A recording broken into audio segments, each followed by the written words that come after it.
Right, we can probably kick off, but welcome everyone. My name is John Versace. I'm a director and a senior financial advisor here at Apt Wealth Partners. I'm joined today by Jason Stoch, who's a US accountant that specializes in dealing with Aussies. Hey, Jason, how you doing? Hey, John. Great, thanks. Thanks for having me. How are you? Good, thank you. Good, and also got Brad Murphy, who is an Australian expat tax lawyer and accountant. Has a lot of experience in dealing with Aussies living in the US. So, hey, Brad, how are you? Good, thanks, John. Yeah, thanks for having us. No, it's yeah, great to have you guys on board. Special thank you to Mel Goodwin who set up this call. We're lucky enough to come along to Mel's Drinks back in November when we were in New York, and when we were there, we got a lot of tax questions, and it was clear that a session like this was going to be of value to the Aussies in the US. So thank you for Mel for facilitating this. I will just bring up a document on your screen just to go through some of the formalities before we go through our session. Hopefully that'll come up on your screen now.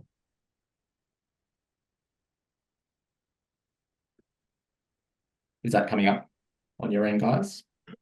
Yep. Yep. So we've just got to explain that obviously this session is general in nature. So we haven't considered any of your personal circumstances in delivering this presentation today. It shouldn't be relied upon as personal advice and shouldn't be a substitute for receiving personalised advice.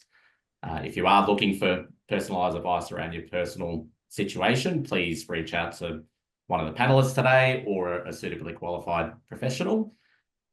We'll just go through and quickly introduce ourselves before we get into the content today. So my name's John Versace. I'm a director at Apt Wealth Partners and a senior financial advisor. Apt Wealth Partners is a broader advice firm. We've got around 85 employees in our Melbourne and Sydney office, and we manage around $3 billion on behalf of our clients in wealth portfolio assets.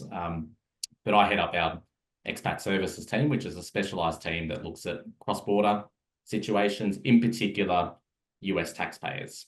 So US Australians that have an asset mix between the two countries and have a tax responsibility between the US and Australia is where we've got a particular niche, and you'll see why that is an important aspect and why that is a specialty through the discussion today. So we put together full financial strategies for our clients, and then we're there on an ongoing basis to make sure our clients are staying on track and also provide advice around personal wealth portfolios as well. So Brad, did you want to go through a bit about yourself and your expertise? Yeah, thank you, John. Yes, my name is Brad Murphy. I'm the director of Murphy Tax Lawyers and Advisors. We're an Australian international tax firm. We do a lot of work with the US. It's probably our biggest market, doing Australia and US taxes. We look after tax compliance for our expat clients in Australia and in the US, and also do tax planning as it relates to the US and Australia. We've got a team of 12 based in Melbourne, Sydney, and some overseas. And yeah, work very closely with firms like Jason and yourself, John, to give that integrated tax and financial planning advice for US and Aussie expats. Beautiful. Thanks I'll for let that. Jason Right. give a spiel about himself. Yeah. Over to you, Jason. Thanks. Thank you. Yeah, so my name's Jason Stoch. I am a US CPA and a chartered accountant in Australia. My firm is Uptrend Advisory, and we are kind of the other side of the coin to Brad's firm, where we specialize in US tax compliance and tax advice for Australians living in the US or Americans living in Australia, navigating, the cross-border issues. We've got a team of 5 spread across the US, and yeah, I don't think I've got more to say other than it's pretty much the opposite of Brad's. Yeah. And importantly, Brad, Jason, and I, our firms all work really closely together to provide that holistic offering. There is a lot of overlap between what we do, and in terms of getting your finances sorted, often you need the 3 services. So if you're an Aussie living in the US, there's there's assets that are being built across the two countries. There's a tax responsibility between the two countries as well, and it can get complex quite quickly. And it is important that your professionals are all on the same page, but there typically isn't a great solution for that. So we have come together to make sure that we do have a integrated offering where we can look after the US tax, the Australian tax, and we look after the Australian wealth management and also team up with US financial advisors as well, where appropriate to bring them into the picture. So it's a kind of one-stop solution looking after all the services and professional financial services needs. Anything to add to that, guys, or? Yeah, thanks, John. I think it's a great summary of how we work and the importance of getting integrated tax and financial advice for sure. I think in particular with the US and Australia, it's quite a niche system, and I think the two systems interact so closely. So it's really important to be aligned, I think, with the US accountant, financial advice, and the Australian tax side as well. Perfect. All right. So there was the opportunity to send through some questions that you guys had for us today. So we've got a few of those responses, and we also added a few in that we will often hear from our Australian clients living in the US.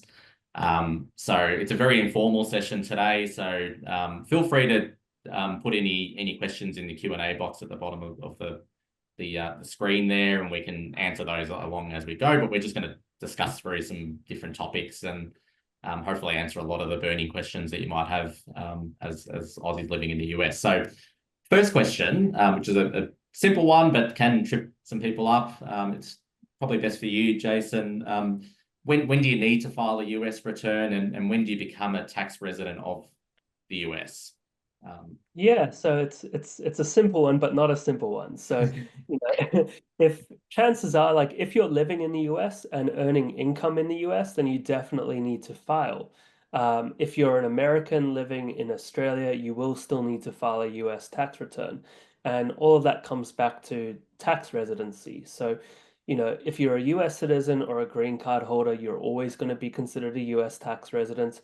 Whereas if you're an Australian and you've come over to the US on a visa like the E3, which is the most common one, or an H1B or an L1, you're going to be subject to a physical count test called the substantial presence test, where if you're in a country more than 183 days, you're a US tax resident. Why that's so critical is because it drives how you actually need to file your return. Because if you're a US tax resident, you must disclose worldwide income, worldwide assets, and foreign structures. But if you're a non-resident, you're only taxed on US sourced income and do not disclose everything that's going on in Australia. Perfect. Thank you for that, Jason. And then the flip side of that, Brad, if you're an Aussie living in the US, when would you need to file an Australian tax return? Yeah, thanks, John. Yeah, very much like Jason, I guess the flip side of that again is that the Australian tax return does drive a lot of tax outcomes on the Australian side in terms of how you notify the ATO you become a non-resident of Australia, which I'm guessing most attendees on this call probably are non-Australian tax residents. So you would have done that departing Australian tax return, hopefully when you left Australia, telling the ATO that you become non-residents. But that's not always the case as well. I mean, you can still be an Australian resident if you don't actually fully cut your ties to Australia. And that's normally the case where you go to America for really under 2 years on a short-term temporary basis. So that's really important to get that residency declaration correct on that departing return. But from that point, what goes on the Australian return for a non-resident is really any Australian source investment income, which includes broadly Australian bank interest, Australian dividends from Australian shares, or Australian property income. Normally, most US employment income or investment income is not taxable until such time as you were to come back to Australia. There can be exceptions to that when you've got sort of trailing employee share plan income, for example, that was sourced to Australia, but that's normally how it applies. And just adding on to what Jason said, it is quite important to look at if you're claiming foreign tax credits, for example, when you've got income in both countries or you're a dual resident, just to correctly source that to the right country as well. And that's where working with a good expat advisor is definitely helpful. Yeah, and the one where we see people get tripped up is if they've got a HEX debt back in Australia as well, and forgetting to file as well, and so that's important to look at as well. For sure. Yeah, and the other one is where people aren't sure is if they do have an Australian share portfolio, for example, and that's left in Australia. Did you maybe want to just run through that, Brad, and how that would? Yeah, for sure, John. Great put on the HEX debt too. If you've got a HEX debt, don't forget to report that back to the ATO as well every year. But yeah, the shares is a big one, of course. So if you do have an Australian share portfolio, comprised of ASX shares, there would be a requirement to report that back to the ATO on the unfranked dividends only coming from those shares. The fully franked dividends likely don't get declared on the Australian return. So it's just the unfranked dividends that get taxed at 15% to Australia. So yeah, make sure you're doing that, and there'll be a credit on the American return, the Australian tax paid on those dividends. But from a capital gains perspective, that's where it's a little more complex in that if you move to America and you sell any Australian shares, normally those tax return rights actually fall to the US under the tax treaty, not to Australia, which is a bit counterintuitive, but the tax treaty does normally give relief in that case, and it's actually quite helpful as well. Yeah, thanks for that. So next question is around superannuation. So this is a common question we see from Aussies living in the US. Should I be contributing to my superannuation when I'm living in the US? So firstly, I'll just premise this by saying that the IRS, and Jason will be able to add a lot more to this as well on the US tax side of things, but the IRS have never come out and said exactly how superannuation is to be treated for US taxes. So there will be differences of opinion that you will hear out there. But I think the key point really here is you've got to be very, very careful what you do with any strategy with superannuation when you're in the US tax system. And even the simplest strategy can trip people up. And we've seen that many times. It probably isn't the best thing to be contributing to your super whilst you're in the US, because it can completely change the treatment of how superannuation is to be treated from a US tax standpoint. So whilst it's a classic example of it may make sense from an Australian standpoint, and within the Australian tax system and Australian financial system, it could make complete sense. But when US taxes are in the mix, it can be really problematic. And there are a lot of opportunities for those that are going to return home to Australia. There are a lot of opportunities to contribute to your super when you get back, and you can get quite a lot in quite quickly. But whilst you're in the US tax system, it can really impact and add some complexity. Did you want to maybe go through a little bit more in terms of specifics of some of the problems with US tax that can be caused, Jason? Yeah, absolutely. So I think you covered at a high level like the concerns, because again, like might be great under Australian tax where you make contributions to lower your taxable income. That's great if you're not a US tax resident. But if you are a US tax resident and you've got a superannuation fund, the treatment again is based on how your accountant views it, because the IRS doesn't have a stance or hasn't made a public stance on how it's treated. So most firms would, kind of have a decision tree matrix where depending on the kind of super you have, it leads to this kind of outcome in how it's treated. So for most Australians that just have a regular industry super funds when you're an employee back in Australia, mainly made up of your employer's contributions over the life of the fund, all it is a disclosure. You're not going to be taxed on the growth in the fund year over year.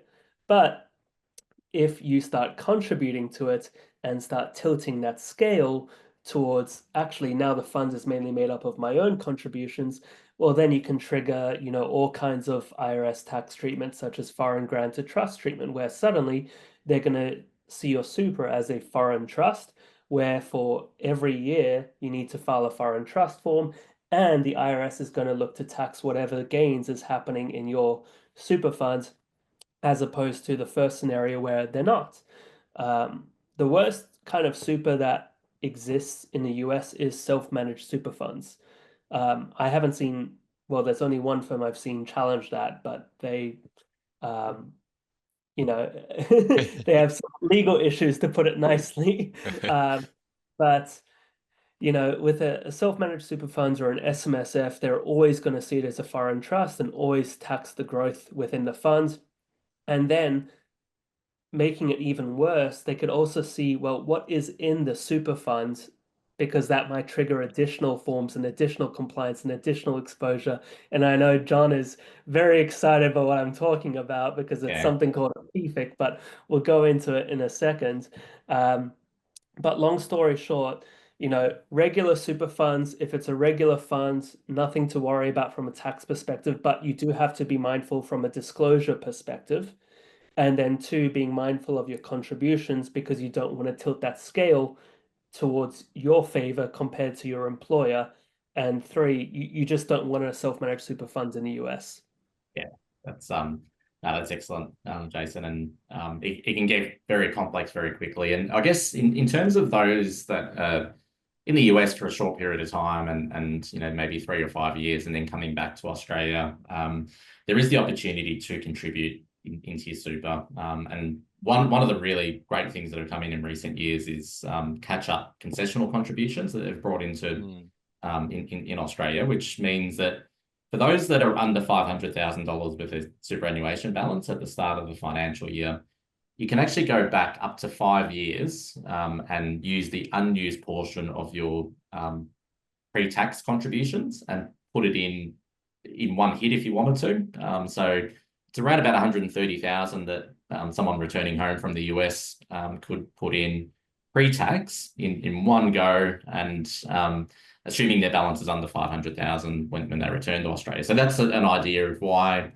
it isn't super critical to be contributing every year for many people, and coming home to Australia, avoiding the tax issues in the US, and then being able to contribute when you get home and potentially have a bit of a tax advantage under the Australian system when you get home, because the US doesn't care about concessional or non-concessional contributions into super.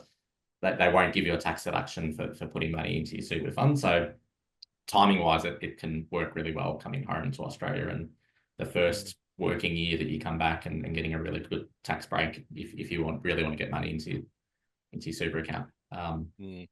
Yeah. I think just one more point to that as well, John, on the self-managed funds. This one does go under the radar a bit, this issue where you've got an Australian self-managed fund actually becomes non-compliant. Well, it can become non-compliant with the ATO if it's controlled by non-resident trustees. So I think this one is definitely an issue too, because it can trigger an unrealized tax on the assets of the self-managed fund at that time, which obviously is never great. There are definitely ways you can mitigate it through having an Australian director or power of attorney over the self-managed fund. But yeah, just be aware if you've got an Aussie self-managed fund to watch out for that issue as well.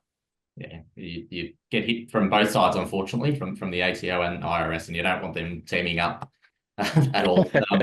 So next question is in relation to investments, and this is one we get really commonly from Aussies that are moving over to the US. Where should I be investing? Is it the US or Australia?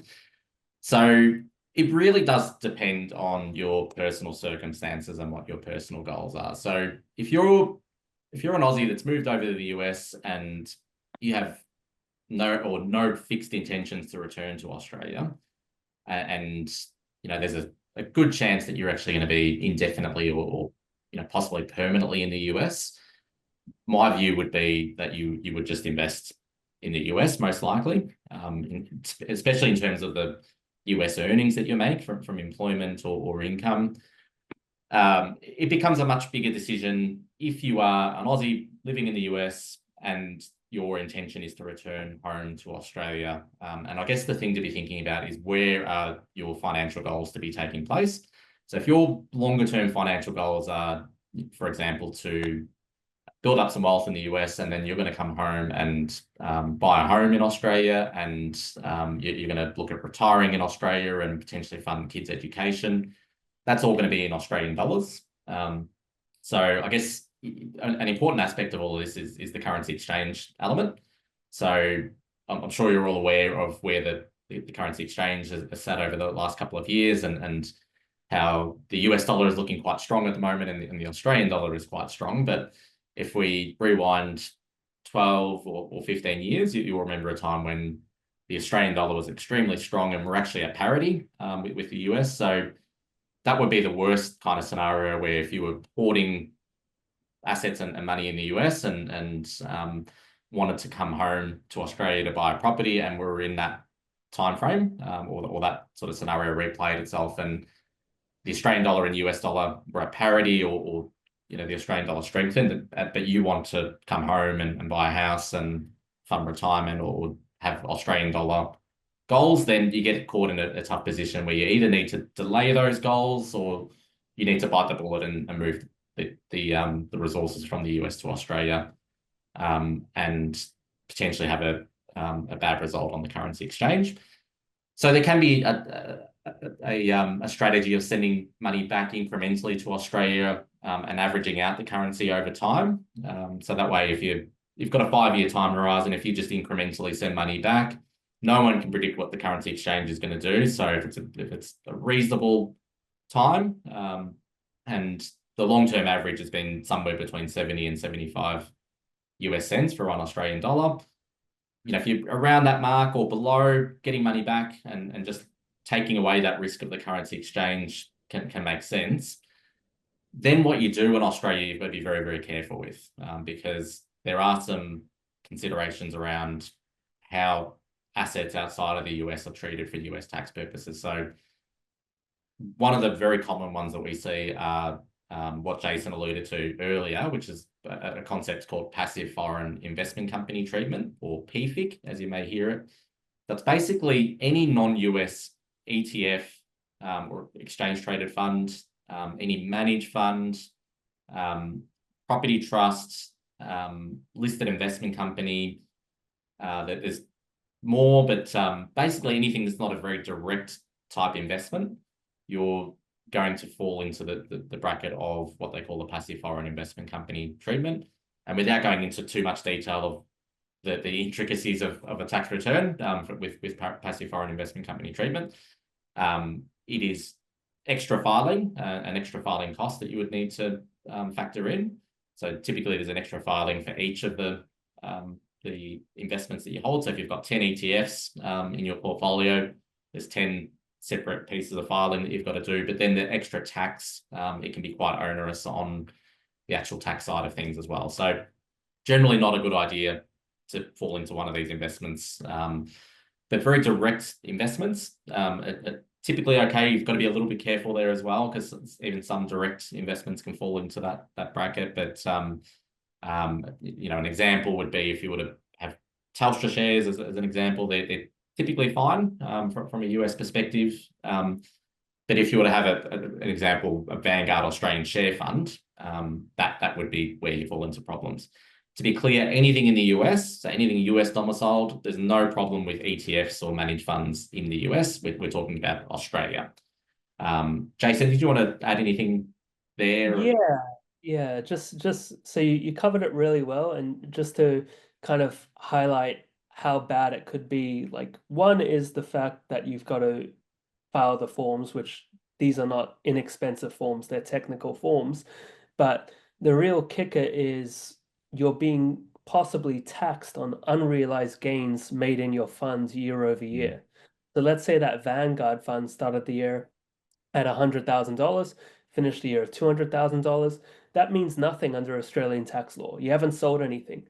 But because it's a PFIC, if you're a US tax resident, the IRS is going to say, hey, you made 100 grand. Let's tax you on that.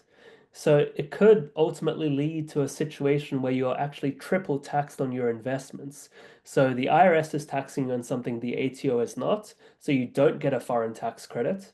And then where are you living in the US? Does that state recognize the treaty? Maybe California is going to say thank you again on that 100 grand. And then when you actually look to sell, well, the ATO won't give you a credit for tax paid to the IRS or California because it's Australian sourced income. So it's not a great thing to hold. Yeah, that's a really good summary and good point. And in that scenario where it goes up from 100,000 to 200,000 and you're being taxed on that without actually selling the asset, that would put you in a tricky spot, because ultimately when you're usually paying capital gains tax, you've sold the asset and you've got the cash to pay for the tax. you haven't sold the asset in this case, and you're paying a tax liability, so you've got to come up with the cash elsewhere. So it can get ugly very, very quickly. So moving on to another topic, which is US retirement accounts and how they would be treated on return to Australia. So, Brad, this is probably a good one for you. If you're an Aussie in the US and you've built a 401k or IRA or a Roth IRA, how's that going to be treated under Australian tax law when you eventually come back to Australia, assuming that you've left those accounts in the US? Yeah. Yeah, thanks, John. Yeah, it's obviously a big topic for Aussies that do come back to Australia because almost everyone does have a US 401k or IRA from their US employment. So definitely a very common topic. And again, there's never really a one size fits all approach in terms of how best to handle it from a tax perspective. I guess it does depend on the need for the cash too, and what that purpose will be for. Is it to come back to Australia and buy a property and take an early distribution from that 401k? Or is it to keep that fund there for retirement? So I think it does depend a lot on the need for the money as well. Obviously, the exchange rates play a big part as well. But on the tax side, it's normally good news for E3 visa holders coming back to Australia with a 401k or IRA, in that the taxing rights from that would just fall to Australia, not to the US under the tax treaty, which again is a bit counterintuitive. But if you're a temporary resident of the US and you've come back to Australia, then the taxing rights would just fall to Australia on that IRA drawdown. In a nutshell, Australia would tax you on the growth component of that. So the contributions that have been made by your employer or your own personal contributions would not be taxed. It's the earnings and growth over and above that. And there's actually a lot you can do to mitigate those taxes when you do come back through that pre-concessional contribution to super catch-up that John mentioned earlier, potentially doing a multi-year split drawdown over a couple of Australian tax years. So that situation is normally a good one. And Jason can tell you about some of the US issues in a moment too. It's still quite common, even when you do claim this tax treaty benefit, to allocate taxing rights to Australia, the US funds still typically withhold tax on that drawdown. So Jason can hopefully help you out to get some of that back if that happens. So that's the E3 visa holder coming back to Australia. For a US citizen or green card holder, it's a bit different because obviously the US would still tax you on that income, even when you do come back to Australia and draw down on your 401k IRA. And that's when it's about really looking at how to mitigate taxes across both countries. That can be done through doing multi-year drawdowns to lower the effective tax rates in both countries. But there's probably a whole bunch more planning to be done there in terms of, does a Roth IRA work on the US side, and how does that correspond to Australia as well? The one final point I'll make on that, there can be some upshot to doing a rollover from a 401k employer-sponsored plan to an IRA before you come back to Australia, in that can reset the cost basis on the Australian side. That in a nutshell, this means that there could be an uplift in the cost basis in Australia. So any Australian tax would be confined to the growth over and above the rollover value. That's a bit of a complex area, so I'd definitely recommend getting some advice on doing that one. Excellent. Yeah. But yeah, Jason, do you want to just chime in on the US side quickly? Yeah. Yeah. So on the US side, it's a little bit less clean because you're beholden to the fund's custodian to take the form stating the treaty position that you're claiming and act on it. And some custodians aren't built to act on it. Some look at the paper and throw it in the bin kind of thing. And ultimately, what you would want is to have that 1099-R, which is the tax document that shows what you've taken out and the tax that's been withheld. You'd want that to show no withholding. But there are times where custodians don't do it, and then they withhold the 30%, and then you've still got to file a tax return to try claw back some of that money. So ideally, before withdrawing from your 401k or IRA, you have the conversation with your fund custodian, confirm, do you guys accept this form? Is it all right? Can you please confirm this won't happen before you push the button, just to avoid any surprises? Thanks for that, guys. So next one is in relation to leaving the US and and any tax penalty on leaving the US. So good one for you, Jason. If you're leaving the US, will you pay a tax penalty, an extra tax penalty that I'm sure everyone hears about, and when are the scenarios that you would and wouldn't pay an extra tax penalty? Yeah. So there's definitely an exit tax from the US, but it is only for US citizens or green card holders. People that are, Australians that are in the US on E3s, L1s, like, don't worry, you don't have exit tax considerations. So that's the first thing, which caters to the majority of Australians. Now, if you are a green card holder or a US citizen, you then have exit tax tests, where if you pass the test, then you have an exit tax. So there's another kind of planning that would need to be done. But ultimately, the first thing is, do you have or have you been a green card holder for 8 calendar years? So what do I mean by 8 calendar years? Everyone would naturally think, oh, I've held it for 8 calendar years, like full years, but it could actually technically be 6 years and 2 days. And what I mean by that is, if you got a green card December 31, 1 year, even though it's just one day, the IRS counts it as a full year towards your 8 year rule. So once you have hit that 8 year rule, there are then 3 tests where if you fail any of the tests, you will have an exit tax. If none of them apply, well, then you're fine. So the first one is, what is your net worldwide assets? So when I say net worldwide assets, it means you do need to factor in that property in Australia, that superannuation fund, that mortgage in Australia. It's not just what's in the US. So, and when I say net asset, it's because going back to that property, if it's worth 3 million, but you've got a $2 million mortgage, well, then your net asset's 1 million. So you would almost need to get a balance sheet of your Australian assets, liabilities, US assets, liabilities, and if you're over two, well, then, okay, you've got the exit tax.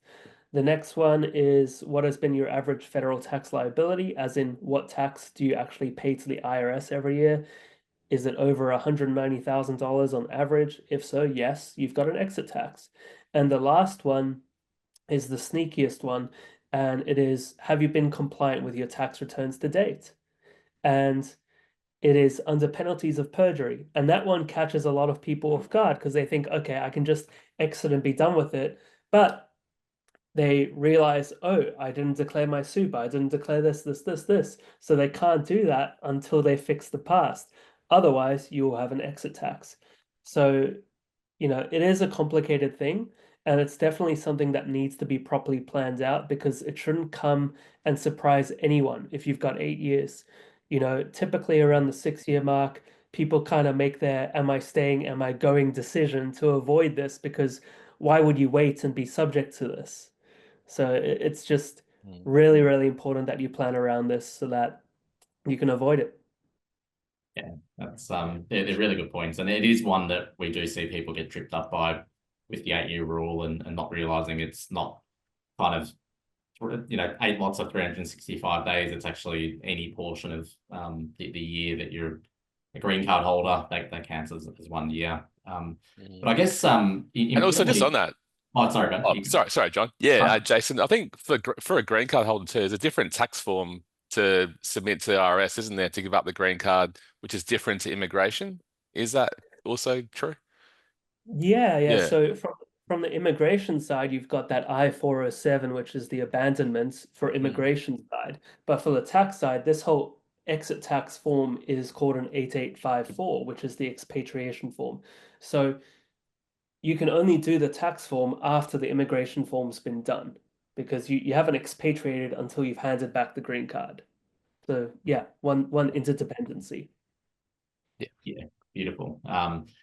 So it's definitely something we see. A lot of people are scared of US Australian taxes and how that is going to impact their assets while they're living in the US. It can be a really good outcome for people on an E3 visa or who are on a short-term green card as well. So that's a key point as well. Definitely get advice, get planning advice, and because there's some strategic things that you can do, but it can be a great outcome for an Aussie coming home and having a decent sized capital gains position where they can navigate it in the right way and actually end up with little or no CGT liability, but get advice because it can be complex to work through. So that's where Brad and Jason are great at working through your situation and can help you plan accordingly. Anything to add to that, guys, or was that? Yeah, I think that's a great summary, Perfect. John. Yeah, sorry. Yeah, Yeah, I'll just say maybe we haven't touched on it, or maybe we're about to speak about it, but yeah, it is good news if you are coming back to Australia with investments, because for capital gains purposes in Australia, those investments you've acquired after you left Australia get rebased to their market value when you come back to Australia. So in a nutshell, what that means is that you just pay Australian tax on the gain after you move back to Australia. So you can almost sort of quarantine any gain that's been made on those investments while you've been gone from Australia. That includes US shares, Australian shares. So it's quite a good tax outcome, I guess, when you do come home to Australia. Yeah, and it's brilliant if you can get out of the US without paying an exit tax, then there's your capital gains tax-free gains. But yeah, get planning advice because it can get a little bit complex as well. So going on to the next question, which is around property, which is a very common one we get. So Brad, whilst you're in the US, assuming you're a non-resident for Australian taxes, how are Australian properties treated from a tax standpoint? Yeah, thanks, John. Yeah, it's obviously a big topic for Aussies for sure, especially the main home in Australia. That's probably the biggest issue we see for Australians living in the US. And the biggest one there is definitely the Australian main residence exemption, which is actually now being denied to non-residents of Australia. So as everyone probably knows, if you sell your Aussie home as an Australian resident that you live in, you pay no tax. It's completely exempt from tax, which is great. Just be aware that if you sell your former Aussie home from the US, you pay Australian tax on that sale, which I think is a bit unfair, to be honest with you, but that this law changed back in 2020. So yeah, definitely watch out for that one. It does catch people off guard big time for sure. You can rent it out for up to 6 years. So if you're looking to move to America for up to 6 years, you can rent it for up to 6 years and come back to Australia and sell it as a resident of Australia and get the full exemption for the whole game, which is nice. But yeah, it's really a choice to make. When you're leaving Australia, do you sell that property before you go, or do you rent it out for the time in America and then come back to Australia to sell it? You certainly don't want to sell it from the US, because there's also US implications too, which Jason would touch on in a moment. Yep. Yeah. So Yeah. no, great. Thanks for that, Brad. And then we often get clients that are wanting to buy an Australian property whilst they're living in the US. So the common question is, firstly, can I buy a property in Australia whilst I'm living in the US? And then how will the US tax this whilst you're living in the US? So firstly, in terms of can I buy a property in Australia while you're living in the US, you certainly can. So an Australian bank is willing to lend to Aussies living in the US. It is a little bit more complex. So if you're earning US dollar income, which you all will be, there's typically a bit of a discount that they will apply to your income because of the exchange rate ultimately. So it's usually around 70% that they will count of your income for calculations of how much you can borrow in Australia. The other thing to bear in mind is that if you've got a US asset and you've got a loan against that US asset, they're going to count that loan for the purposes of calculating how much total debt that you can hold. And ultimately, any US debt is going to reduce the amount you can borrow in Australia. The tricky part is that they also won't take into account the property you've got in the US in determining your capital, and so you can't borrow against that property ultimately. So they'll always work out a loan to value ratio, which is called an LVR. And typically banks will borrow up to 80% of a property, so long as you've got the ability to repay that loan. They're going to count the US debt against that total LVR, but they're not going to count the property. So it does make it a little bit more complex, but you can definitely borrow and purchase a property in Australia.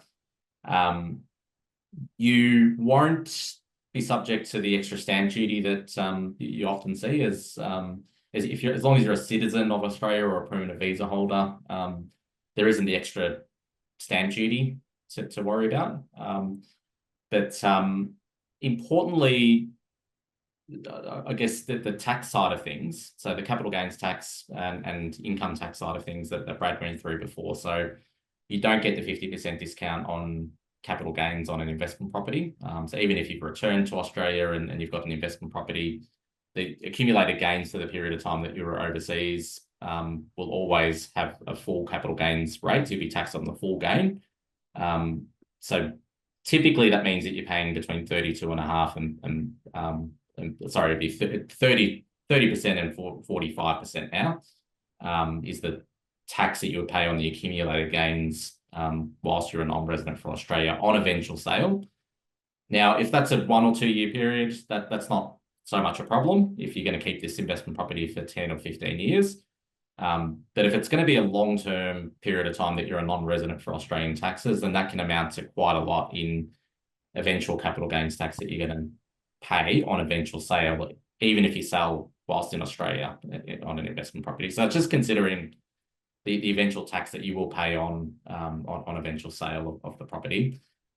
But you certainly can, if it's a big goal of yours, buy a property in Australia whilst you're a non-resident for Australian taxes and outside of the country.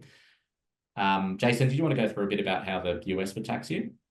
Yeah. So one is the context in which you've got an investment property from Australia and just holding the property as a rental. Well, in the context of being a US tax resident, you need to declare the same activity that you're declaring to the ATO, but to the IRS and on a calendar year basis because the tax years are different between the two countries. So, if you're making a loss, just know that the US tax system doesn't have negative gearing like Australia does.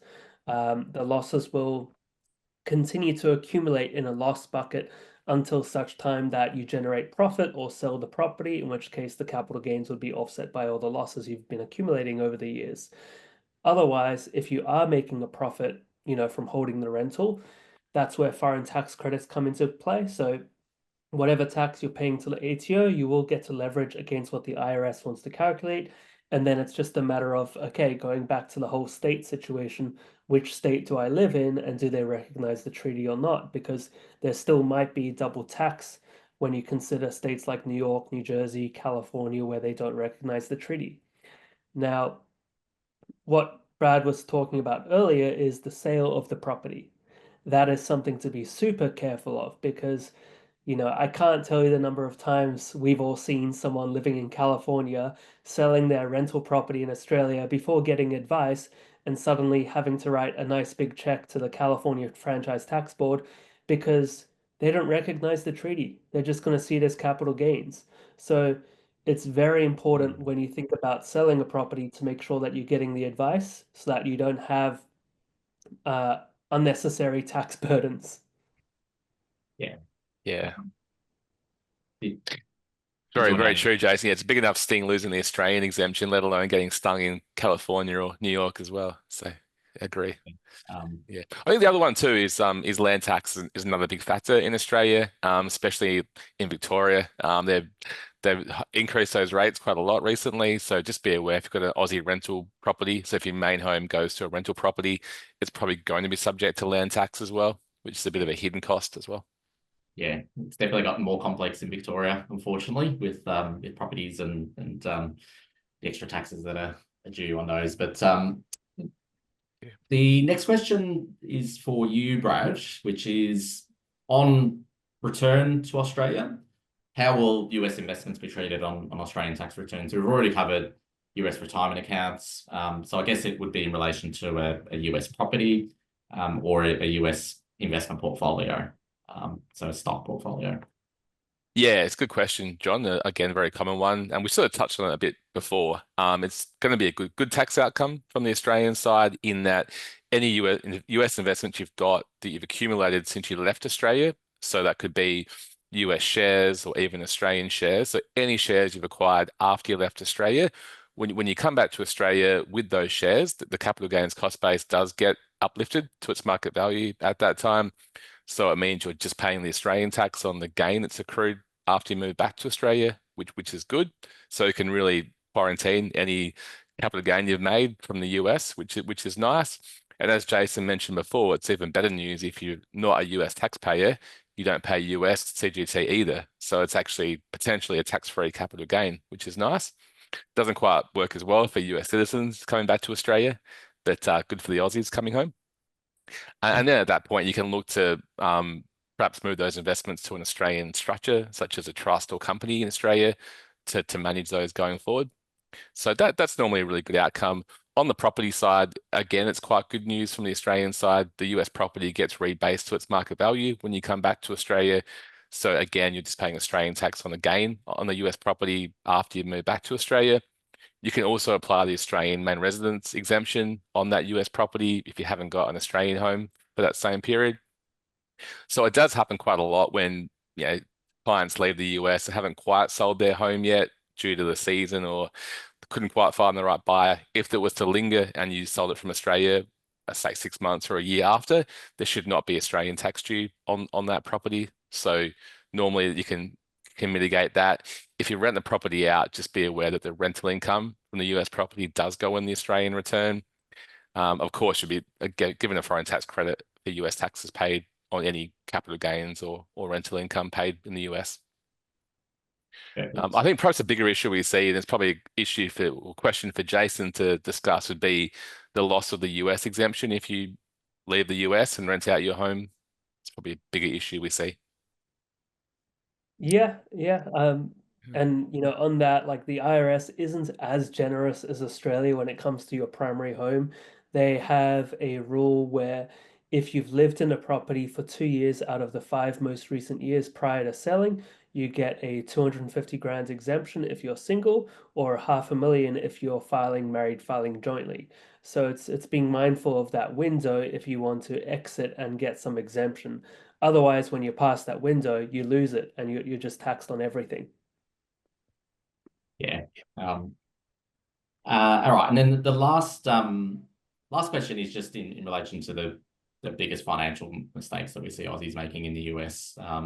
Probably covered a lot of those through the session today. I'll kick off and then we can all just chime in with other things that we're seeing. But for me, the biggest issue we see is just not actually adapting your financial strategy to having US taxes and Australian non-resident taxes, and just continuing on with the existing financial strategy that have been deployed whilst living in Australia. So it's really important to recognise, and hopefully if you weren't aware of it already, that through the discussion today, you're aware of it now, that the tax system is completely different that you'll find yourself in. So ultimately, the financial strategy needs to adapt and be mindful of that new system. Otherwise, you can get tripped up very quickly. So, the examples would be holding on to the Australian ETFs and not understanding the PFIC rules in the US, or buying non-US ETFs while you're in the US, self-managed super funds or family trusts contributing to your superannuation account, which might tip you over the threshold to have it treated as a foreign trust from a US tax standpoint that Jason mentioned earlier. And also just the property side of things as well. So those issues that Brad and Jason were just talking about there, selling a former primary residence while you're abroad is a big no-no. But also, yeah, if you're buying a property and you've got a really long stint abroad, that can amount to some pretty significant capital gains taxes longer term. So it's just being aware and adapting to the new tax system, because different assets will get treated differently, and it's important to make sure that you're in low tax investments and also that they're appropriate for your financial goals.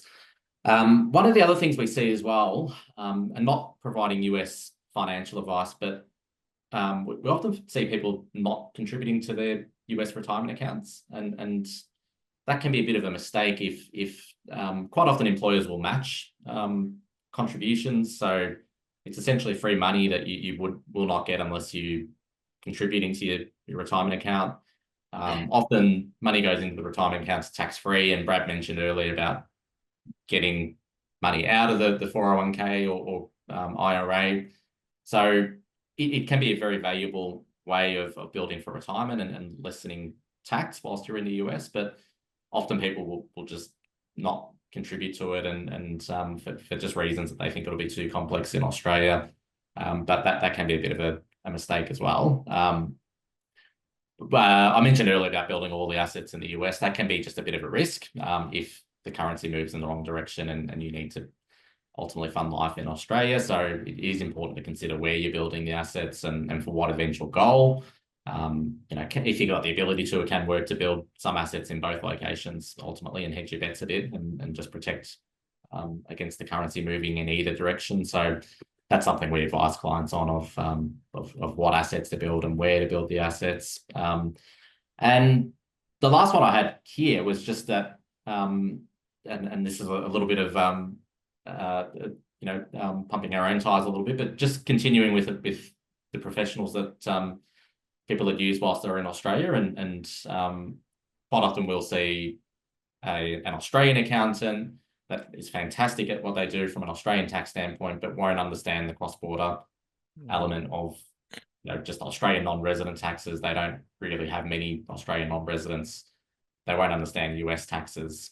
So having a accountant that understands this stuff and does it every day, because it is complex and is very unique to Australia and the US, is important. And also from a financial planning standpoint, we will often get people coming to us that have built a financial strategy, and all those issues that we talked about, it would make complete sense on an Australian standpoint of building a portfolio with ETFs and contributing to the super to keep the super ticking along and doing things that make good financial sense from an Australian standpoint, but are a disaster from a US standpoint. So it is important to deal with professionals that commonly work in this space. And just because they're great at what they do from an Australian standpoint, or even from the US standpoint as well, we've seen a lot of US accountants that don't understand superannuation. They don't understand, the Australian property, but how Australian taxes properties and just the differences between the two systems. So it is all intertwined. So it is important to make sure that your professionals understand both sides of the fence ultimately. Any other common mistakes that you guys see?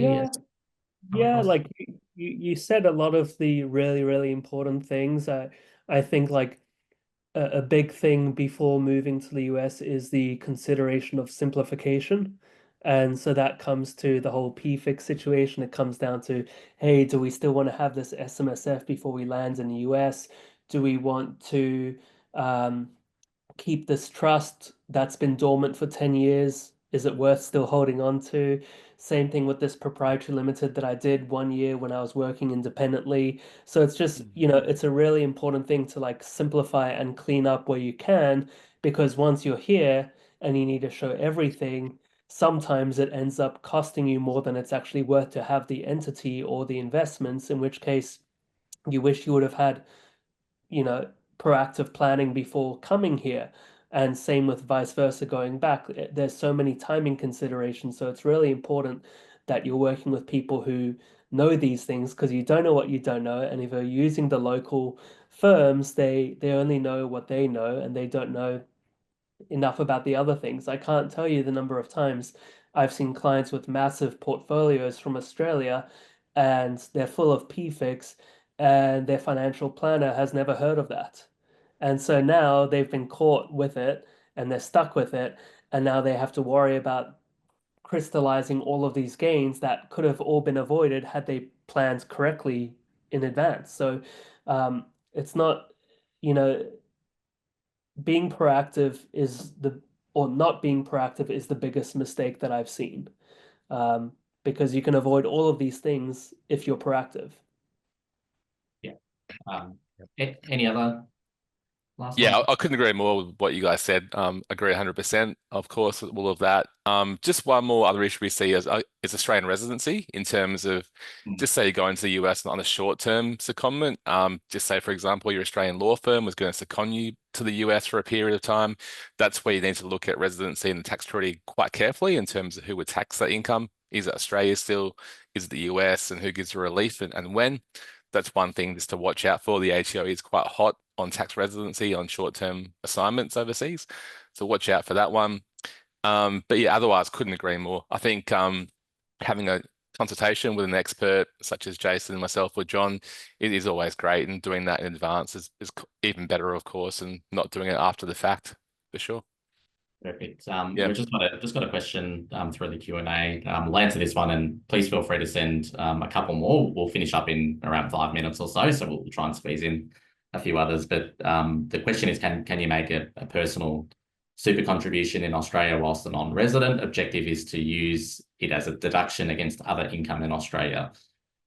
So the answer to that would be you can, but whether you should is a very different question. It is a very common strategy that a lot of expats will use to offset income in Australia and can be effective. But when US taxes come into the mix, to Jason's point earlier, that if your employer contributions get exceeded by your voluntary personal contributions, that often means that the US will look at your superannuation as a foreign trust and cause all sorts of complexity from a US tax standpoint. So you want to be very, very careful. Any strategy with superannuation, I'd always reach out to your US tax practitioner and run it past them, get their okay. Any strategy, because it can actually cause all sorts of complications on the US that are completely unintended. So I think that is pretty well all we had time for today. But it's been a great session. And just to reiterate as well, Jason, Brad, and I work really closely together to deliver that holistic offering. Hopefully, you've seen that there's a lot of interplay in what we all do in formulating a financial strategy and managing your US and Australian taxes. We work as a team and make sure that we come up with a consistent approach for our clients. We'll send an email with a recording of this session after this session, so it should be in the next couple of business days. It'll have all of our contact details, so if you've got any questions that you didn't want to ask, or is more around your personal situation, or if you're interested in our services, please feel free to reach out, and we'd be more than happy to jump on a call and see if we can be of assistance. But Jason, thanks for joining today. It's great to have you along. Thanks, John. Thanks, Brad. Great to speak with you guys as always. It's fun. Yeah, excellent. Yeah. Thanks so much. Definitely. Yeah, thank you, John and Jason. It's always great to chat together. So thanks everyone for attending as well. And if you've got any questions, just reach out and we'll have a chat. Thanks so much, everyone. Have a great evening if you're in the US, and Brad, have a great afternoon. See you guys. See you guys. Bye.